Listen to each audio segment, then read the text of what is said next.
मैं बच्चों आपको एक नन्ही राजकुमारी और चांद की कहानी सुनाने जा रही हूँ। तो हमारी कहानी का नाम है नन्ही राजकुमारी और चांद।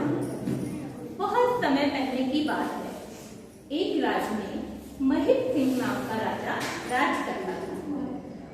उसकी एक सुंदर सी बेटी थी जिसका नाम था राजकुमारी कनिका।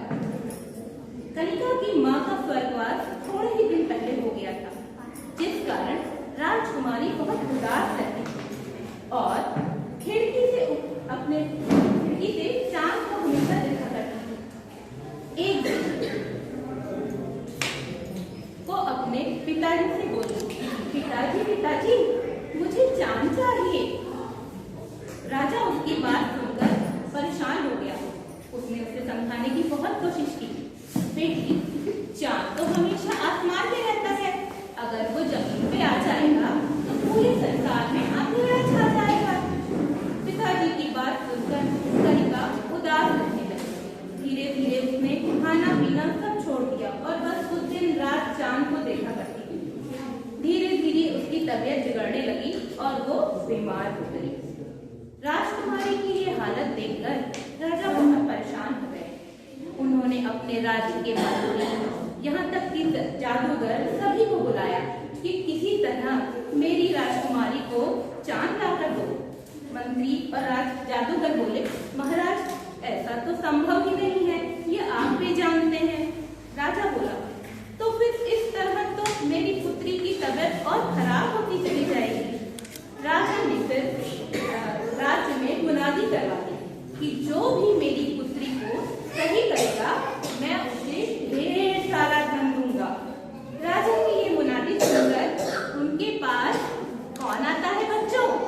पहचानते हो इसको? कौन है ये? जोकर।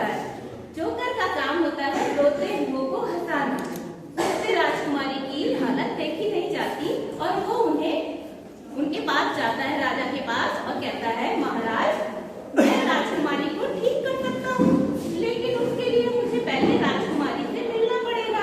राजा और राजकुमारी से मिलने की आज्ञा दे देते हैं। जोकर राजकुमारी के पास पहुँचता है और कहता है, राजकुमारी उसे देखकर पहले तो बहुत खुश हो जाती है। कहती है, क्या तुम मेरे लिए चांद लेकर आए हो? जोकर कहता है, नहीं राजकुमारी, अभी तो नहीं लाया हूँ, लेकिन कल सुबह तक आपको लाके दे दूंगा। राजकुमारी जी, अच्छा ये बताइए कि चांद कितना बड़ा है? तो राजकुमारी कहती है, चांद मेरी उंगली से थोड़ा सा बड़ा होगा, क्योंकि जब मैं चांद की तरफ अपना अंगूठा करती हूँ तो वो पूरा छिप जाता है। फिर जोकर पूछता है, राजकुमारी जी ये बताइए चांद कितना ऊंचा होगा? तो राजकुमारी कहती है, चांद मेरी खिड़की के बाहर वाले पेड़ से थोड़ा सा ऊंचा होगा, क्योंकि कभी कभी वो पेड़ की टहनियों में उलझ जाता है। फिर जोकर पूछता है, अच्छा राजकुमारी जी ये बताइए कि चांद किस चीज का बना है और कैसा दिखता है? तो राजकुमारी कहती है, अरे आपको तो इतना भी नहीं पता, चांद तो बहुत चमकीला और चांदी जैसा सफेद है और बहुत चमकदार है।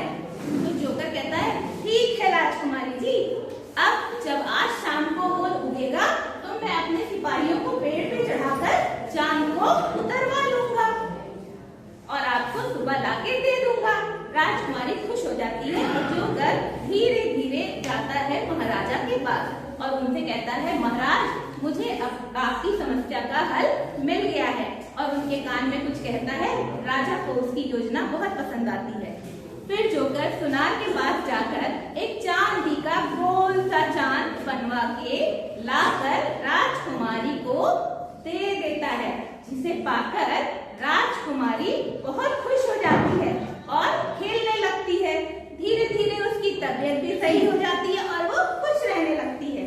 लेकिन कहानी यहाँ पे खत्म नहीं हुई। राजा को अब एक ही चिंता सता रही थी कि जब राजकुमारी रात में दूसरा चांद देखेगी उगा हुआ तो वो फिर उदास हो जाएगी। उसने अपनी ये चिंता जोकर से कही। जोकर ने कहा, महाराज मैं इसका भी हल निकालने की कोशिश करता हूँ।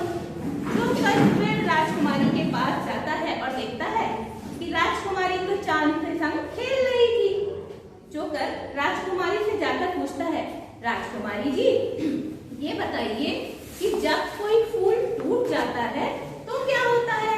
राजकुमारी कहती है, आपको ये भी नहीं पता, जब कोई फूल टूट जाता है तो उसकी जगह दूसरा उगाता है।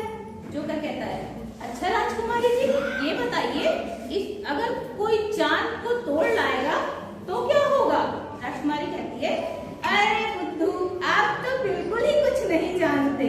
जब आप चांद को तोड़ लेंगे तो वहां पे दूसरा चांद उगाएगा। जोकर राजकुमारी की बात सुनकर मन ही मन मुस्कुराता है और धीरे से कमरे के बाहर आ जाता है। राजकुमारी खेलते खेलते सो जाती है। जोकर आके राजा को सारी बातें बताता है और उनकी समस्या का समाधान अपने आप ही हो गया था। तो बच्चों, इस तरह आपने देखा कि बड़ी से बड़ी समस्या का हल अगर हम